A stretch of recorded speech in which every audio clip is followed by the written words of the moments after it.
Hey everybody, I hope you are well. They tell me that it snowed outside today, which I can see outside my window, although not anymore, it's dark.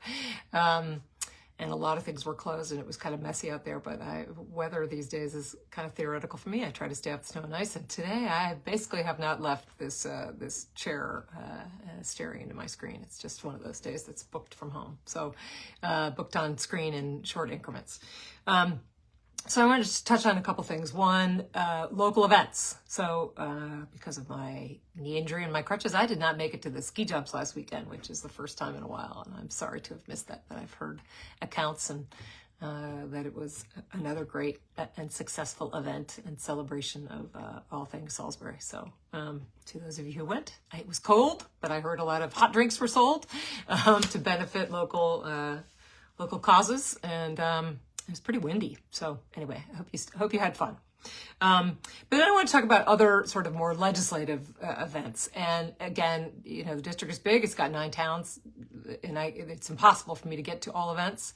But I try when I go to actually stay for the event, so that it's not just about me making comments, but it's about me listening to the people in that particular group to understand what they are interested in. So, for example, there's a legislative breakfast at Northwestern Community College tomorrow morning in Winstead, which I always attend because I can only go for half an hour tomorrow. I'm not going because it's just, I feel like it's performative to show up for a few minutes at the beginning and then leave and miss some comments. And I attended a Litchfield County Farm Bureau dinner recently where I get it, everybody has commitments, but you got to stay and listen to what the people there want to tell you, even if it's not what you want to hear. And so I try really hard to do that, and I know I miss a lot of events, but was happy to be at the Farm Bureau dinner the other night and hear the concerns of farmers, particularly in the wake of what's happening federally with respect to immigration, which affects farmers greatly, and various federal funding programs and tariffs. So we're trying to do what we can, certainly in the Finance Committee, to raise some bills this year that might help that community in particular. So this week, the budget process really began in earnest, and it begins, as I said last week, with the governor submitting his proposal and giving an address, which he did yesterday. Time stretches on. I don't know whether, I think it was yesterday. And then what happens is, we get this big book and we start to mark it up with tabs and highlighter and all this. And I focus on the finance parts, and the Appropriations Committee focuses on the spending part. But of course, we tend to sprawl outside of that. And I'm looking at, for example, the fact that the governor did propose increases to Medicaid, which are long overdue and probably inadequate. But we got to see what we can afford, and I'm glad that we're at least putting that on the agenda. But in terms of process, what happens, the governor makes his proposal, and now begins not only the legislative part, but really more importantly, the public part of it.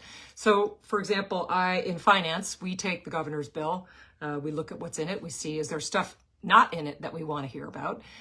Is there stuff in it that we would tweak that we want to hear about? And so I had a long conversation with the senior Republican in the House on finance today about what their concerns were and what our concerns were, and to make sure that we can have as balanced a public hearing as possible that gets a lot of ideas out there that you get to show up and tell us what you think of.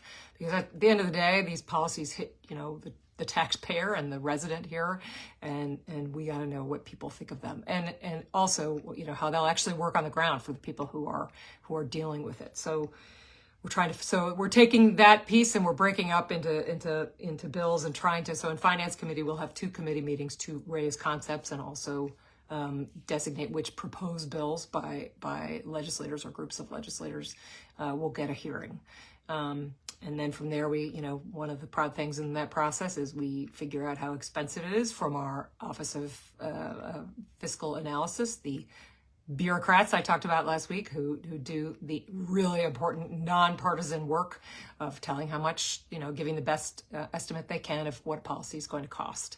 And again, I can't say often enough how grateful I am that Connecticut is committed to that nonpartisan staff so that we can actually deal with the common set of facts, which is super important. So we have a strong history, of bipartisan budgets in Connecticut. The last 2 budgets I've worked on have been bipartisan, and I'm hopeful that this one will too. We've had productive conversations. Again, I'm grateful for the constructive atmosphere we choose to create in Connecticut over even difficult issues. I mean, you know, in conversation with my ranking member today, there's lots of things we don't agree on, but we agree that their ideas worth hearing. And so it's a productive and important conversation that we have.